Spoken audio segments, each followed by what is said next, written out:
I think, Bitcoin's already kind of near the bottom of its historical valuation range based on a number of different metrics.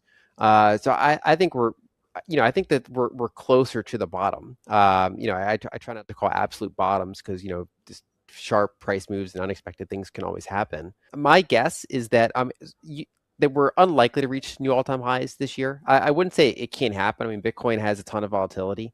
And that's both the upside and the downside. So, a bunch of things could come together. It only takes a little bit more than a doubling for Bitcoin to have new all-time highs from current levels. Imagine buying something at half price and still being told you got in early. That's exactly where Bitcoin stands right now. Macro analyst Lyn Alden says Bitcoin is trading near the lower end of its historical valuation range, based on several long-term metrics. She's not calling the exact bottom, but she believes Bitcoin is far closer to a bottom than a top right now. She's also honest about the risks. Unexpected events can still trigger short-term volatility. Nothing moves in a straight line. But the broader risk-reward profile, in her view, is looking increasingly favorable. Here's the setup. Bitcoin is trading in a market that's getting harder to define. Hovering around $64,000 at the time of writing, it's down almost 50% from its cycle peak. That's a much shallower drawdown than previous cycles. But this time, the bull run never reached the same heights either. Looking ahead, Lyn Alden expects Bitcoin's stronger bull market to unfold over the next couple of years. During that stretch, she believes Bitcoin has the potential to push into fresh six-figure prices and eventually surpass its previous all-time high. She's not alone in that view. Bernstein has a long-term target of $150,000. Standard Chartered puts the range between $100,000 and $150,000, pointing to fixed monetary scarcity, institutional adoption, and potential strategic reserves as key drivers. For this year, Lyn Alden's main expectation isn't an explosive rally. It's the formation of a durable market bottom, one where Bitcoin avoids new lows and quietly builds a stronger structure underneath. Before you dive in, if you're new here, hit that subscribe button. We're closing in on 1,000 subscribers, and every single one of you is helping us get there. So I think partially the current chip move has to slow down, right? Because there's something just soaring upward that's gonna draw a lot of attention. So I think that, and there was like a spook in the market, kind of like last week when Meta came out and said they have excess compute. We did see a kind of a sharp sell-off in a number of chip stocks and kind of a shift in momentum that we haven't seen since April. So that might be a temporary reversal. I think Bitcoin's already kind of near the bottom of its historical valuation range based on a number of different metrics.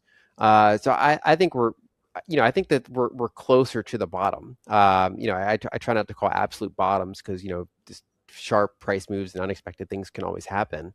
But I think generally speaking, in order for Bitcoin to start getting a bid on in a more structural basis, one, which I think is we've mostly already done, which is all like the fast money generally has to be out.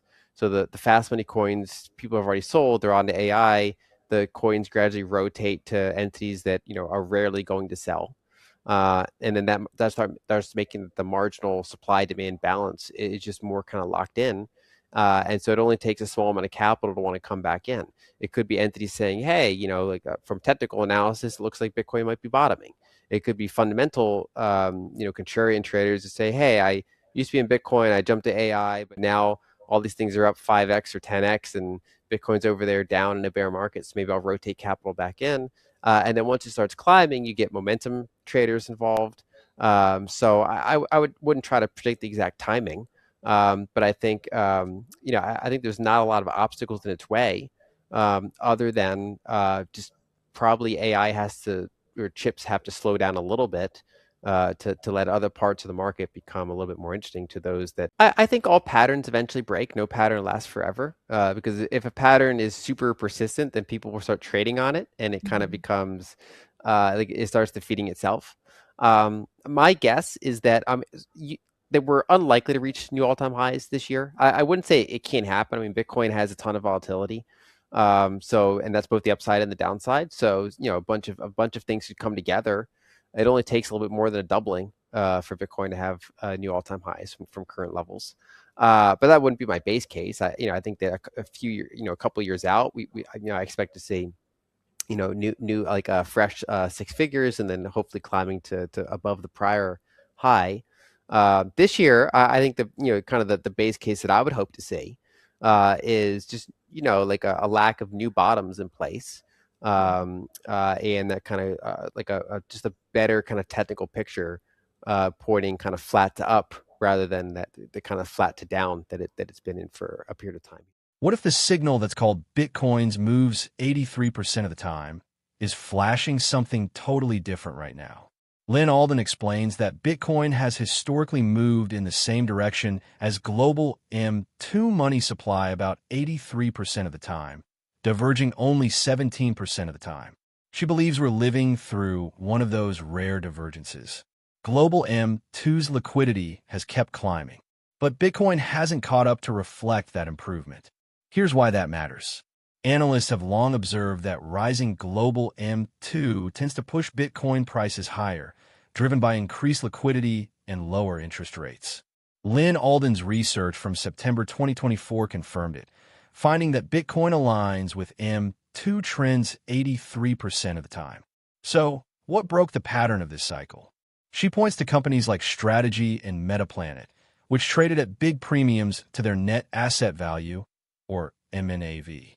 That premium soaked up capital that might have flowed straight into Bitcoin instead. Her take? Lower premiums could have meant a higher peak this cycle. There's more. Lyn Alden believes investor sentiment right now is even weaker than during the 2022 bear market after FTX collapsed. And this cycle's been driven more by corporations and institutions than everyday retail investors, a real shift from cycles past. Let's get back to the interview.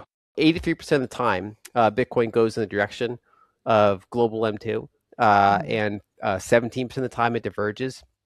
This has certainly been a time where it has diverged. I mean, global M2 overall has been pretty decent.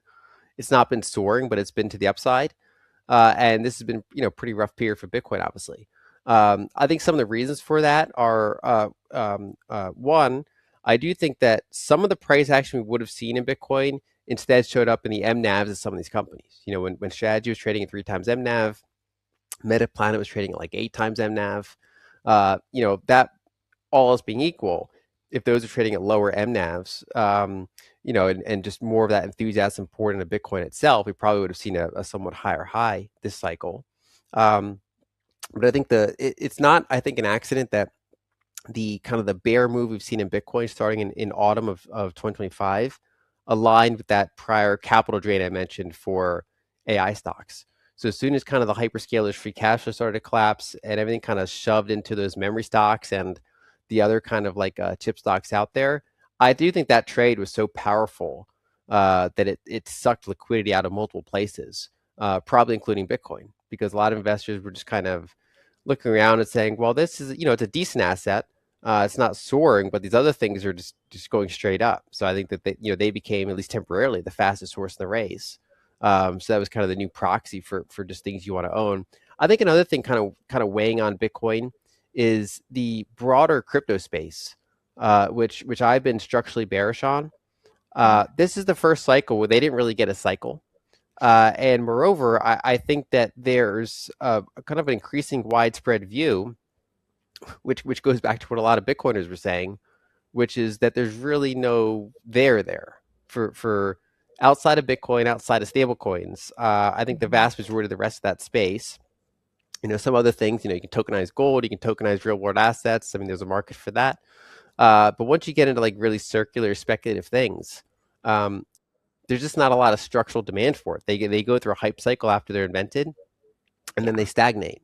And when you have like a multi-trillion-dollar stagnating structure around what is otherwise a good asset, I think that weighs on it because there is cross ownership. I mean, there are people that own crypto XYZ that's just down 90% or whatever, and they also own some Bitcoin.